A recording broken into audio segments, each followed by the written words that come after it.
Assalamualaikum warahmatullahi wabarakatuh. Bersama saya lagi Sri Isa Sastrawati. Kali ini saya akan melakukan uji ANCOVA dan Engine-Score menggunakan SPSS.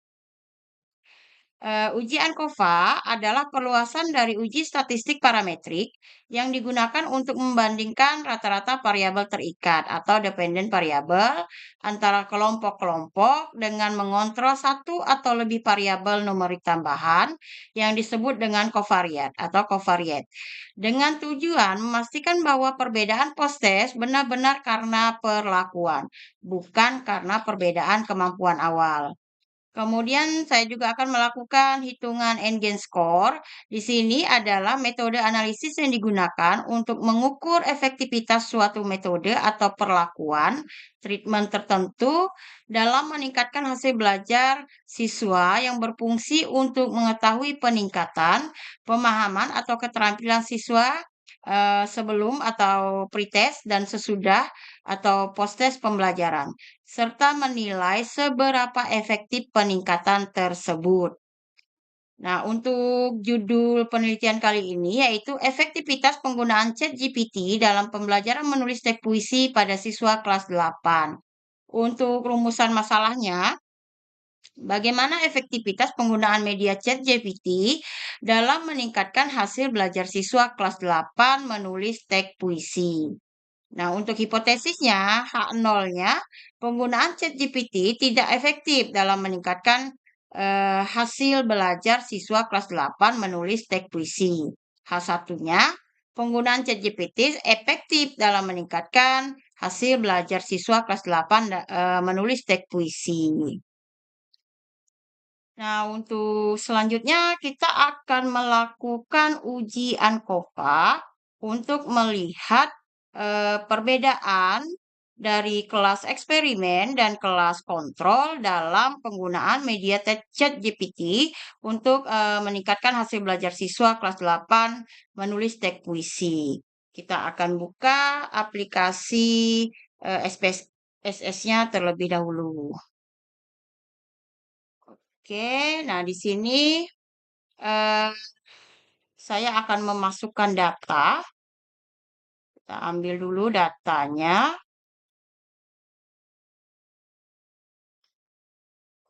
Dalam bentuk Excel. Kita cari dulu. Oke. Oke. Kita tunggu. Iya. Nah, di sini sudah ada kelompok eksperimen dan kelompok kontrol.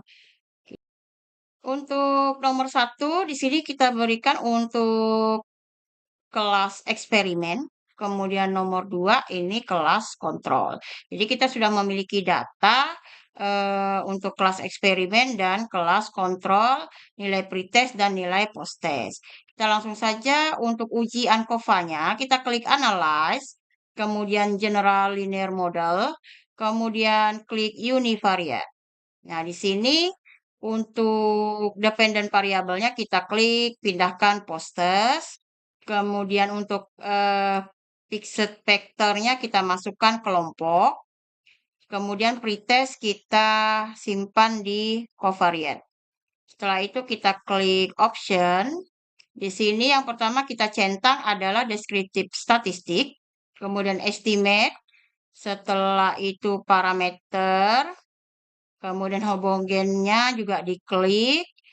Oke, sudah kita continue. Setelah itu klik OK. Nah, oke. Ini sudah ada hasilnya untuk uji ANCOVA-nya. Untuk between subject faktornya, ini kelompok eksperimen ada 64 orang, kelompok kontrol juga ada 64 orang. Kemudian di deskriptif statistiknya, untuk kelompok eksperimen, nilai rata-ratanya ada di 73,80. Kemudian kelas kontrolnya ada di 63,78. Selanjutnya kita akan melihat parameter estimate-nya. Nah, di sini untuk signifikannya kita lihat intercept-nya ada di 0,018, kemudian pretest-nya 0,000, kemudian kelompok eksperimennya di 0,000. Terus kita lihat di partial edge square rate-nya. Di sini untuk intercept-nya ada di angka 0,044. Kemudian pretest-nya ada di angka 0,667. Kelompok eksperimennya ada di 0,563. Nah, kita akan lihat deskripsi dari data ini. Kita simpulkan bahwa berdasarkan hasil ujian ANCOVA diperoleh bahwa nilai pretest berpengaruh signifikan terhadap post-test, yaitu dengan signifikansinya 0,000 dengan nilai partial edge square rate-nya sebesar 0,667 yang menunjukkan pengaruh besar. Selain itu, terdapat perbedaan signifikan antara kelompok eksperimen dan kontrol dengan signifikansinya 0,000. Ini artinya kurang dari 0,05. Di mana kelompok eksperimen memiliki nilai post-test lebih tinggi sebesar 11,780 poin dibanding kelompok kontrol.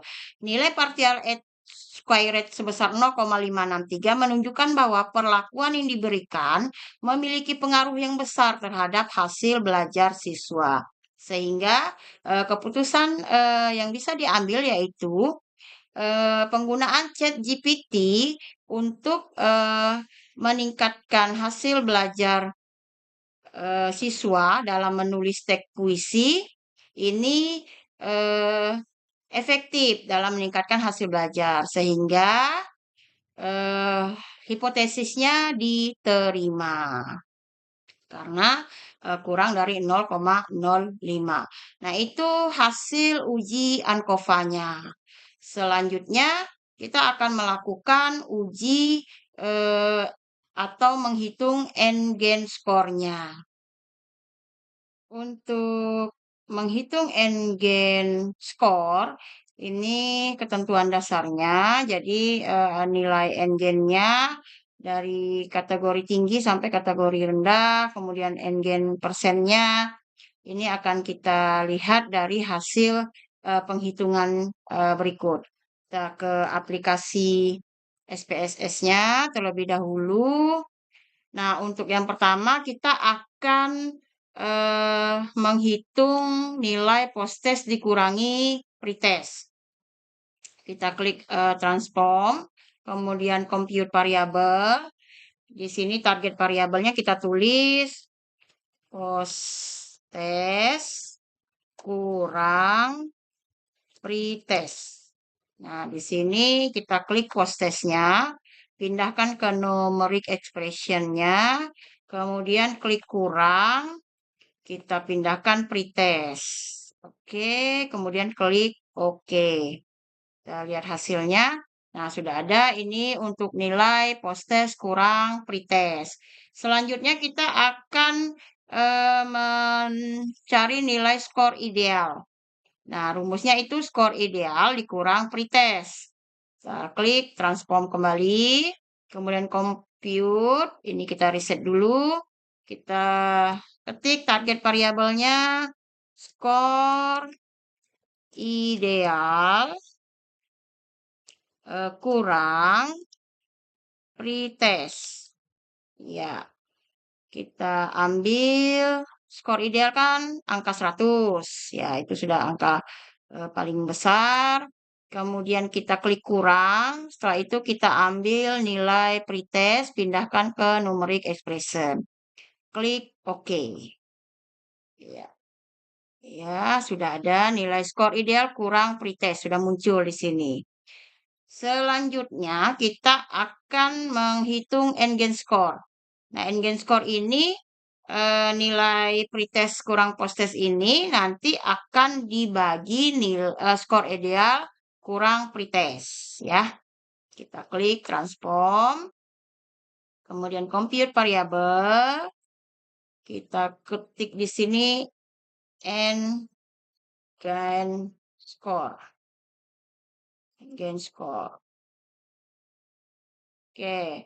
Nah, N-gain score tadi rumusnya adalah post-test kurang pretest ini kita pindahkan atau post-test kurang pretest kita pindahkan. Kemudian dibagi dengan skor ideal dikurang pretest. Kita pindahkan. Kemudian kita klik. Oke. Nah, ini sudah dapat untuk nilai N-gain score-nya. Selanjutnya kita akan menghitung nilai N atau mencari nilai N-gain persen. Kita klik transform, compute variable, kita ketik N-gain persen. N-gain persen ini eh, N-gain score nanti dikali skor ideal atau angka 100. Jadi klik N-gain score, pindahkan ke numeric expression, dikali 100. Oke, skor ideal. Kita klik OK. Ini, oke, kita sudah punya data N-gain score, N-gain persen. Selanjutnya ini akan kita analisis, akan kita hitung N-gain score-nya. Jadi, eh, kita klik Analyze, kemudian Deskriptif, Statistik, terus kita klik Deskriptif. Nah, kita pindahkan nih N-gain score-nya ke variabel, kemudian N-gain persen juga kita pindahkan. Optionnya sudah aman. Kita klik OK.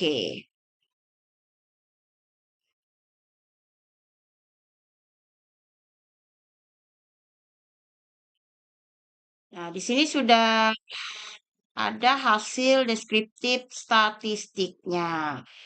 Untuk N-gain score, ini ada 128 orang yang memiliki nilai N-gain score-nya, kemudian N-gain persennya juga ada 128 orang. Untuk min rata-ratanya itu ada N-gain score-nya 0,3222. Kemudian N-gain persennya 32,22. Standar deviasinya 0,1. Kemudian di N-gain persennya 18,5%. Kita akan lihat rata-rata ini 0,3222. Kemudian persennya 0,32. Kita lihat ke standar penentuan tadi. Nah, berarti masuk ke kategori sedang kalau untuk N-gain score-nya. Kemudian N-gain persennya masuk di kategori 3222, kategori kurang efektif. Oke, setelah kita melihat N-gain score, kemudian hasil N-gain persen, dan berdasarkan kategori, kita sekarang lihat berdasarkan hasil analisis deskriptif.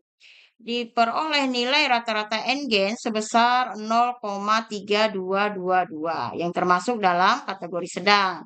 Sementara itu, rata-rata N-gain dalam bentuk persentase sebesar 32,22%.